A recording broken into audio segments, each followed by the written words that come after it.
Dude is back with another Baby Dude interview today. Today, I have 8-year NFL linebacker, a 3-time dad, analyst for the Big Ten Network, and co-host of a radio show. Today, I have James Laurunaitis. What's up, James? What's going on, man? I like the 3-time dad.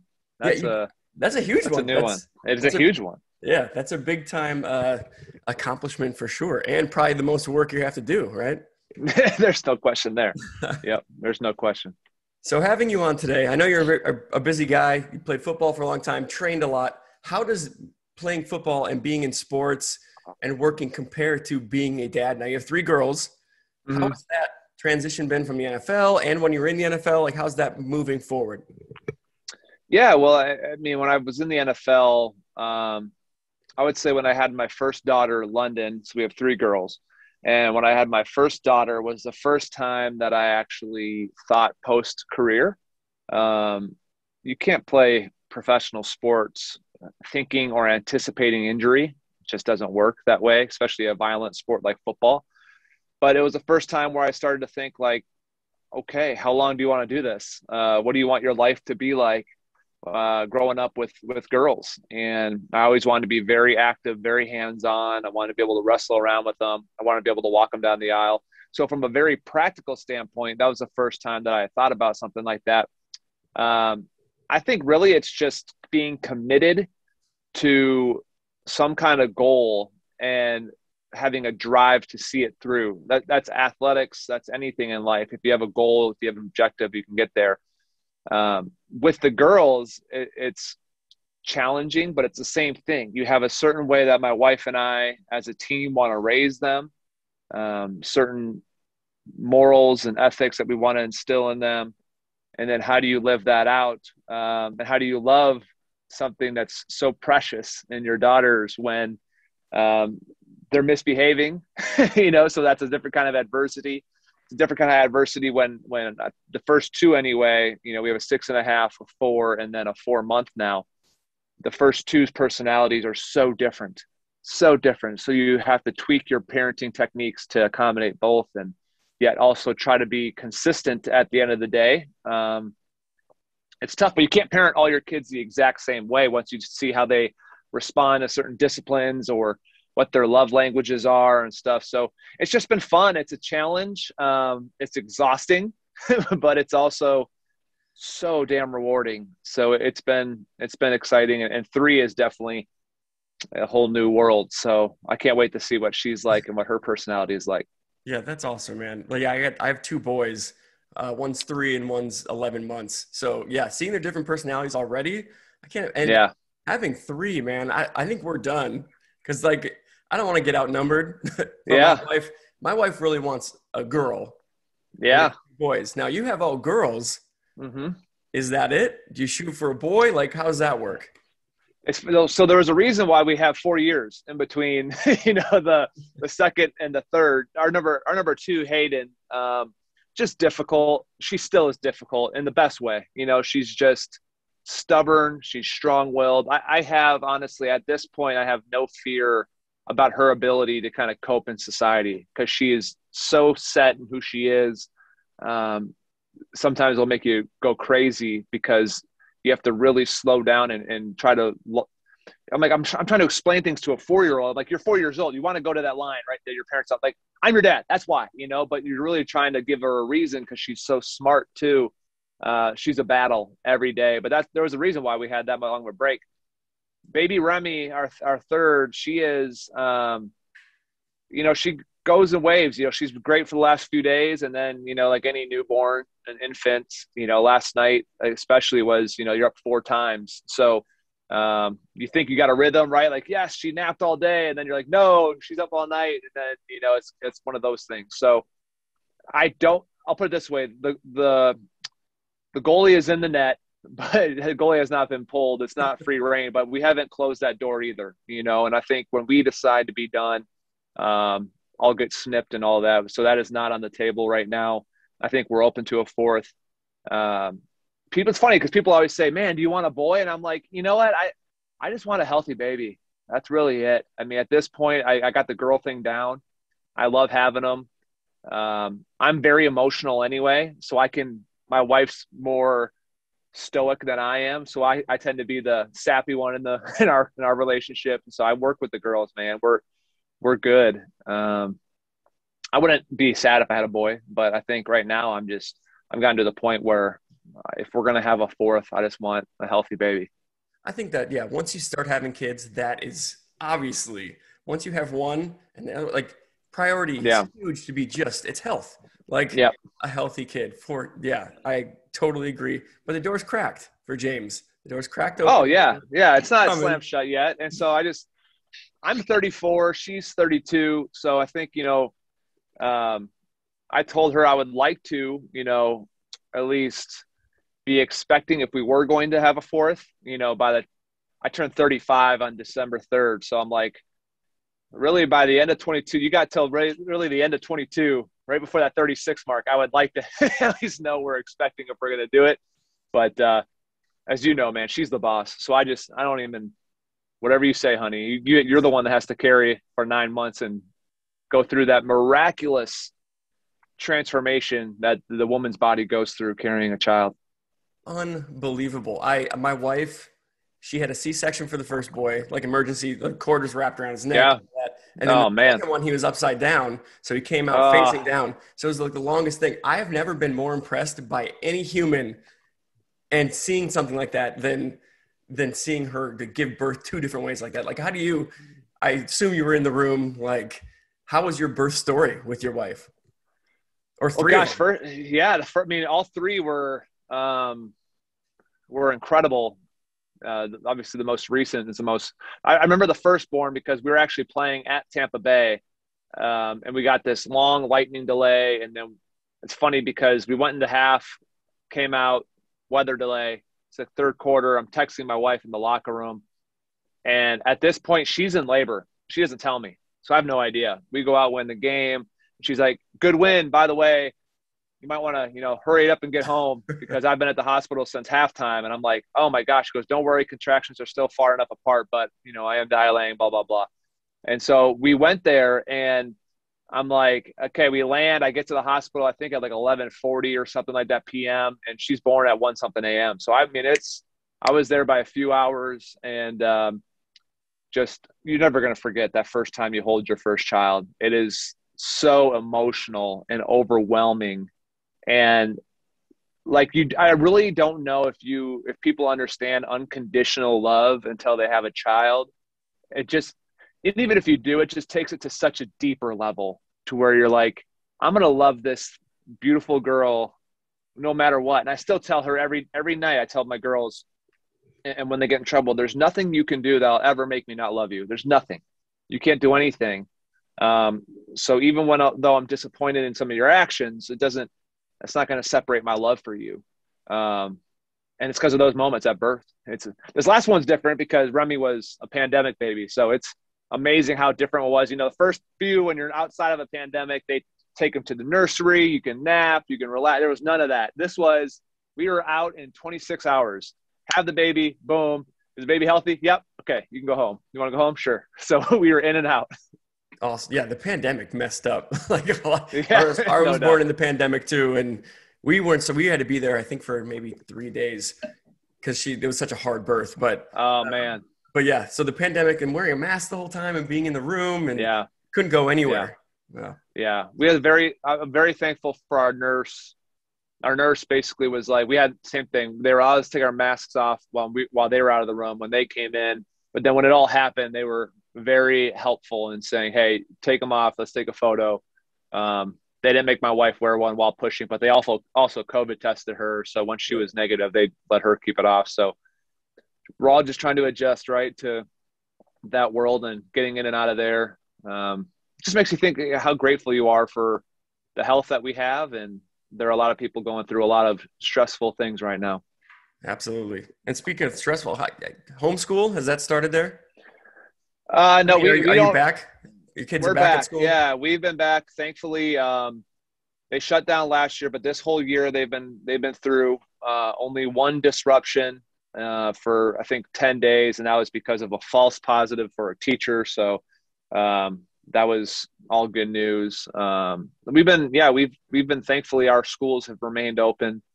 I think that our governor has done a really good job trying to, Governor DeWine shut down early, and he's been really trying to look, no one's going to ever please anybody in this, or everybody in this country. Sometimes anybody, it seems like, but he's done, I think, the best that he can do. And we've been, very thankful for the teachers continuing to love and teach our children has been great. So kindergarten, actually graduation is on Wednesday. Nice. And Congrats.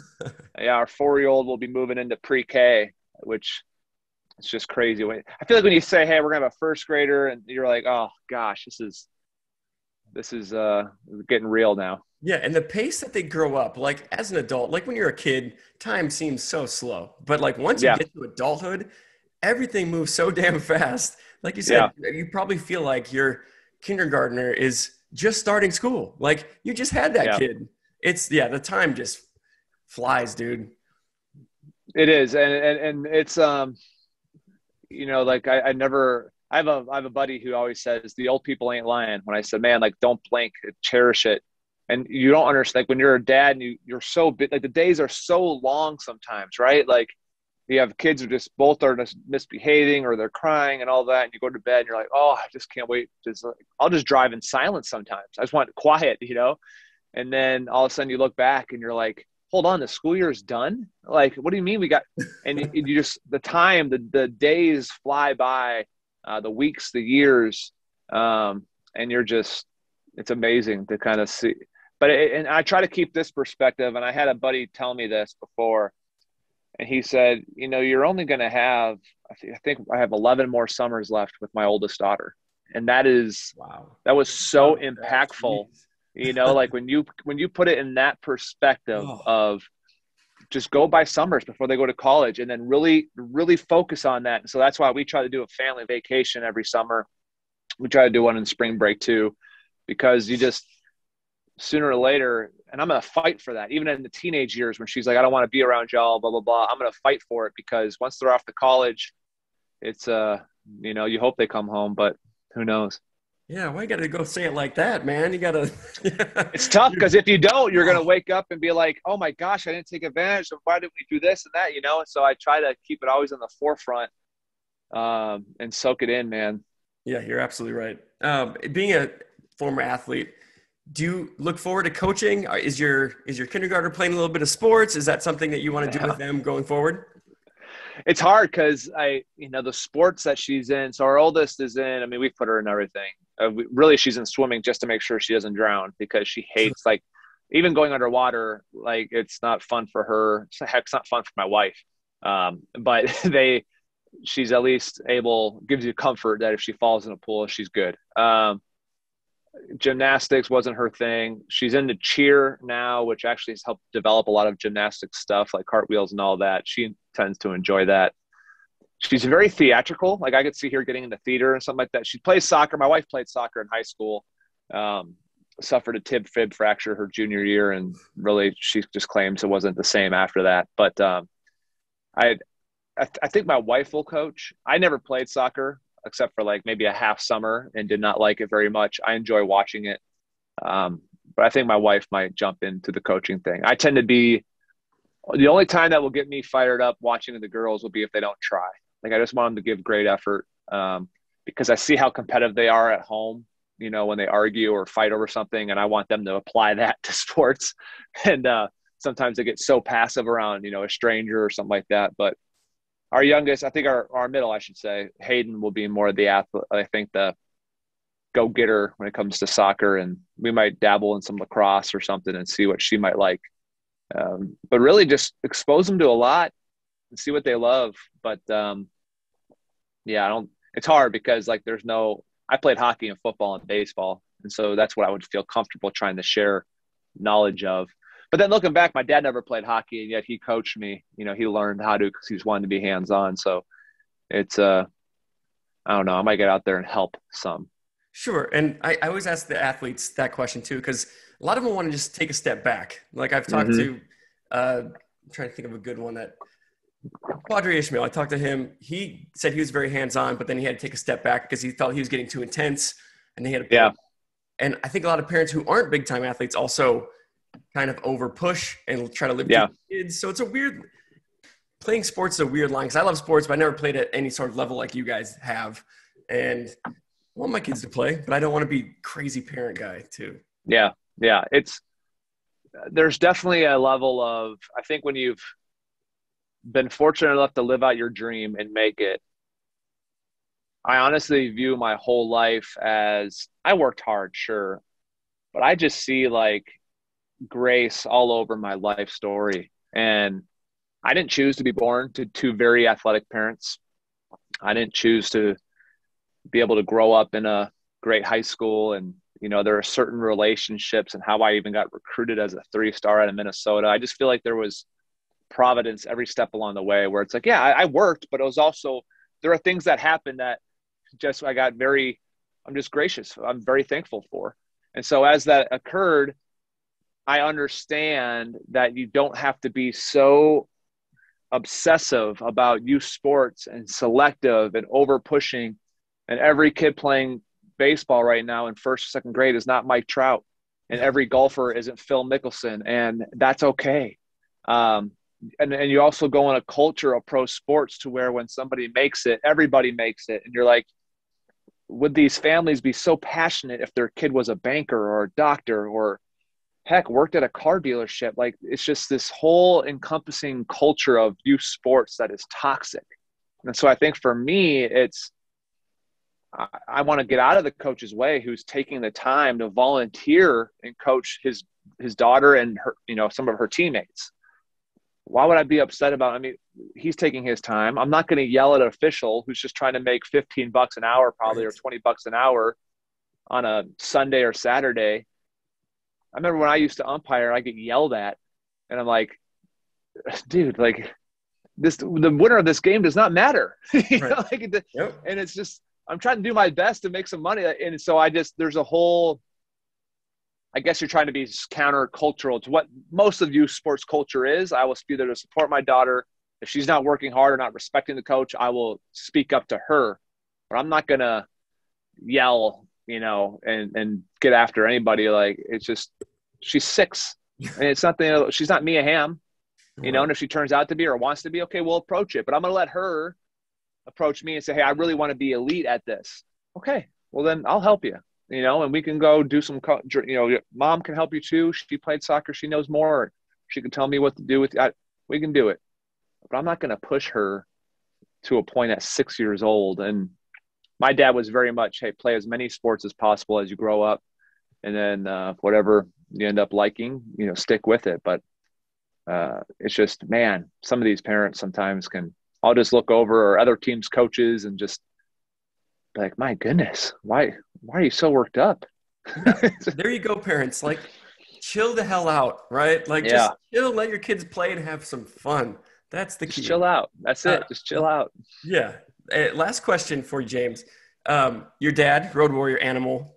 Mm-hmm. Any thought of ever doing that? Like, we're just talking about being father, son, daughter, father. Any thought of ever stepping into that role?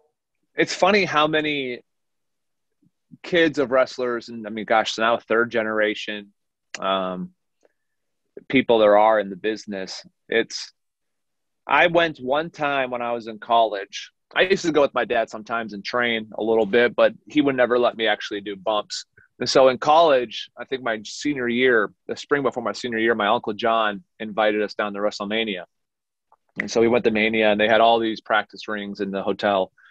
And we actually did some level 1 training. It was like legit, just stand in the ring, jump in the air, and work on landing on your back. Land flat, try to spread your hands out, your feet out so that you disperse the impact. I remember doing that a few times. And then, you do from stationary to like, hey, go run and do it now. And then let's try to go off the ropes. And I remember that first day just being like, man, the hell with this. I'm like, my body is so sore from playing football. There was no way. I'm like, I'm going to try to play as long as I can, but there's no way I'm going from playing NFL football into that. It would just – and plus I saw the lifestyle that my dad did it to provide a living. He enjoyed it. He loved, I think, the fame that came with it, the adrenaline. I can't imagine the adrenaline rush, Sure. When your music goes off in the crowd. It's just – it's a lifestyle that I did not want to live. Because I saw him go through it. I saw him actually struggle to detach from, who Joe Laurunaitis was from the animal. And a lot of those guys were self-promoters, independent contractors back then. So they had to promote themselves, and it becomes a part of who they are, and not necessarily a bad thing. I think I saw how hard and how many days he traveled, and it's not that same way today, but our financial situations were very different. And it's a huge blessing just to be able to, I knew I wanted to stay around football, and wrestling was never really something I seriously considered. Whether it was coaching football, whether it was doing media, which is what I do now. And the media is a lot of trying to explain the game that I love and cover it and follow it closely. I've thought about coaching. I still think about high school coaching. Maybe that would still give you the same flexibility, getting the coaching without having all that college or pro time commitment. So the first and foremost thing that I think of is how can I be impactful around my daughters in a healthy way without being too involved, while also impacting others. And that's a daily evaluation, I would say. For sure. Well, James, thank you so much for popping on with me. I love to hear the dad stories, and yeah, we all know the struggles are real sometimes. We love our kids, but the struggles also there too. No, they're very real. They're very real. Both sides. Yeah. You just got to wake up. You just got to get to bed sometimes, take a deep breath, a nice, great cup of coffee, hope they slept well, and then embrace the day and pray for patience every 10 minutes, it seems like. Good words right there. I dig it. Check them out on the Big Ten Network, analyzing football games this coming fall.